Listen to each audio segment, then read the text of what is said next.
أنور السادات من أعظم الشخصيات في تاريخنا. كان له رؤية مستقبلية للأمور. يعد الرئيس السادات آخر فرعون تولى الحكم في مصر. محمد أنور السادات الذي أحكم التدبير وأتقن التقدير في قرار الحرب لتحرير الأرض. محمد أنور السادات لن يقول فيه التاريخ إلا أنه كان بطل القرارين، قرار الحرب وقرار السلام.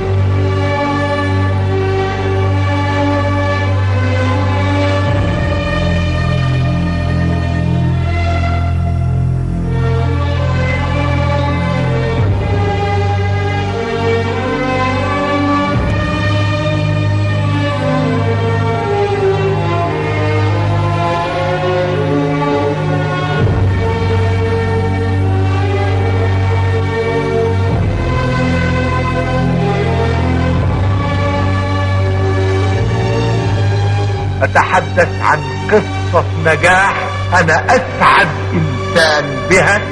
كل إنسان على ظهر هذه الأرض يستطيع أن يكون قصة وملحمة نجاح، بشرط أن يكون صلب من الداخل، أن يكون بناؤه من الداخل قائم على قيم حقيقية. هذه القيم هي قيم هذا التراب اللي احنا نشأنا منه وعلمنا وادانا الإرادة، ادانا القوة، ادانا الصمود. من قيم هذه الأرض اتجهت إلى ربي سبحانه وتعالى في السر قبل العلن.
داخلين معركة حتمية مهما كانت التضحيات ومهما كانت تكاليف هذه المعركة، ولكن لن نسلم في إرادتنا ولا في سنتي من أرضنا ولا الأرض العربية.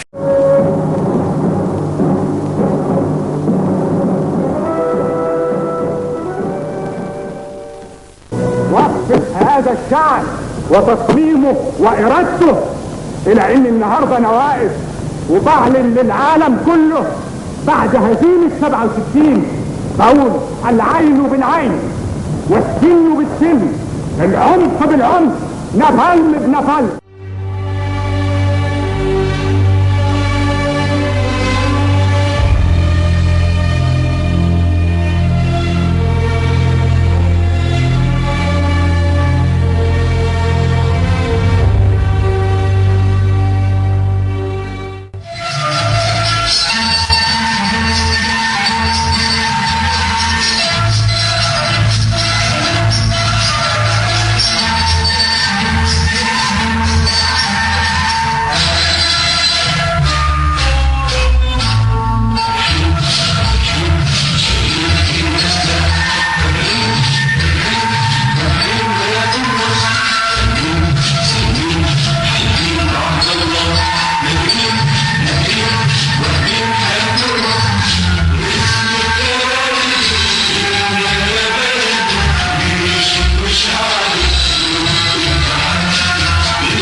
احنا مش عايزين تحرير الارض بقى بس، لا، ده احنا عايزين نضرب غرور وعنجهية اسرائيل في المنطقة.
العسكري سوف يتوقف طويلا بالفحص والدرس امام عملية يوم 6 أكتوبر سنة 73 حين تمكنت القوات المسلحة المصرية من اقتحام مانع قناة السويس الصعب واجتياح خط بارليف المنيع وإقامة رؤوس جسور لها على الضفة الشرقية من القناة بعد أن أفقدت العدو توازنه كما قلت في 6 ساعات.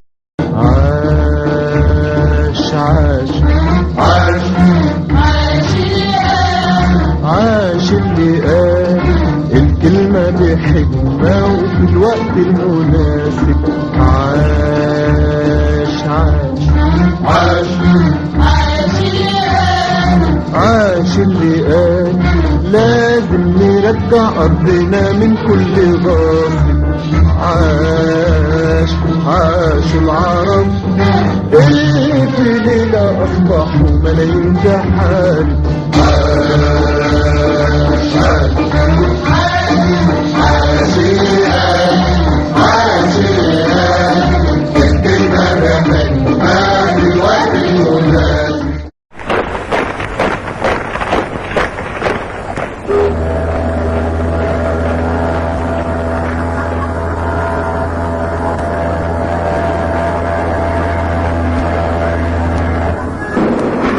هذه الارض الطيبة الذي شق القناة بعرقه ودموعه همزة للوصل بين القارات والحضارات وعبرها بارواح شهدائه الابرار لينشر السلام والامان على ضفافها. يريد فتحها للملاحة من جديد كما انشأها اول مرة رافدا للسلام وشريانا للازدهار والتعاون بين البشر. التي في خاطري وفي بالي وفي الطعام فعلا مستعد ان اذهب الى اخر هذا العالم وستدهش اسرائيل حينما تسمعني الان اقول امامكم انني مستعد ان اذهب الى بيتهم الى الكنيسة ذات ومناقشتهم.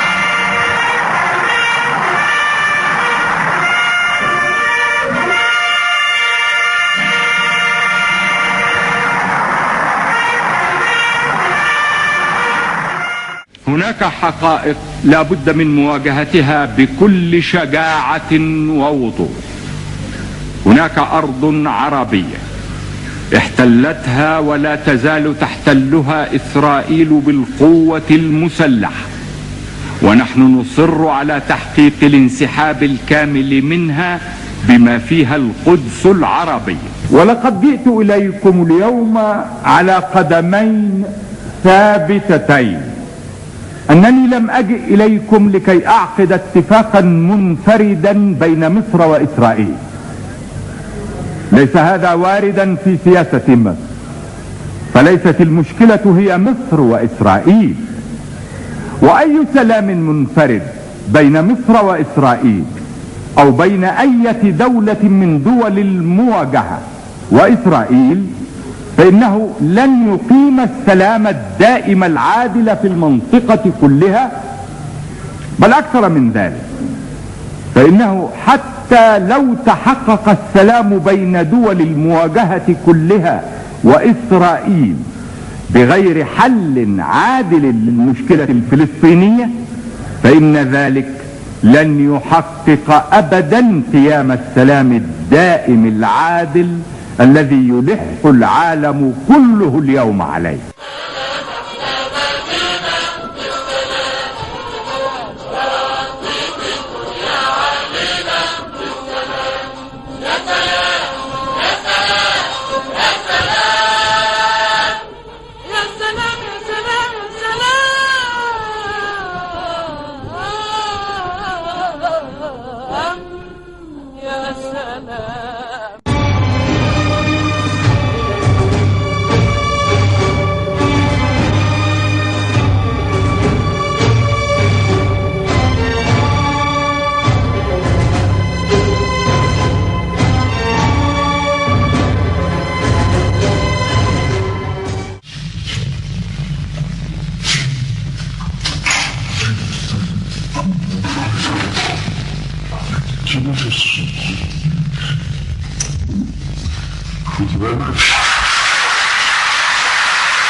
صباح ياسينا رسيتك مراسينا، صباح ياسينا رسيتك مراسينا، تعالي حضننا الدافي ضمينا وبوسينا ياسينا ياسينا. صباح ياسينا رسيتك مراسينا.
ويا أيتها الأم الساكنة، ويا أيتها الزوجة المترملة، ويا أيها الابن الذي فقد الأخ والأب، يا كل ضحايا الحروب، املأوا الأرض والفضاء بتسابيح السلام املأوا الصدور والقلوب بآمال السلام.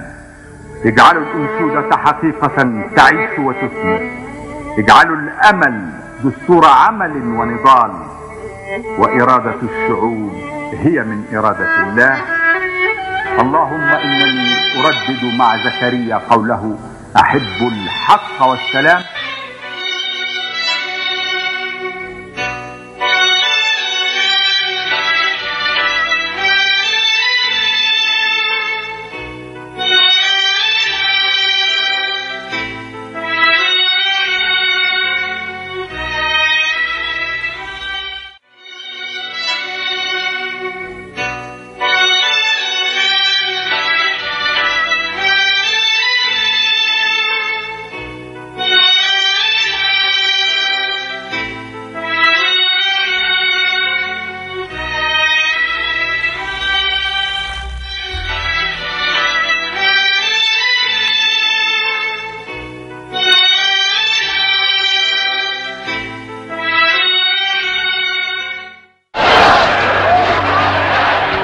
أحلى ما يمكن أن يكون ختام إني أخاطب كل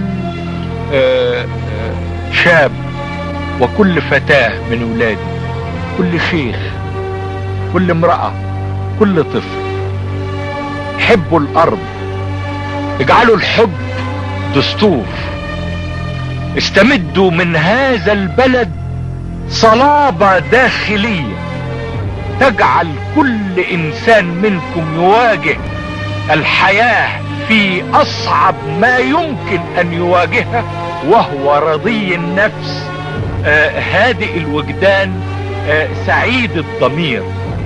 وقد حكيت لكم قصة نجاح مقومها كان واحد بس: علموا لي هذا التراب. هو اني ابتديت هنا من هذا التراب. اؤمن انه لهذا الكون اله خلقنا واراد لنا الخير، واراد لنا ان نكون شرفاء وان نكون اقوياء. بكل شاب في مصر بهدي هذه القصة بكل ما فيها من آلام ومرارات ومعاناة، قصة نجاح من أروع قصص النجاح في الحياة.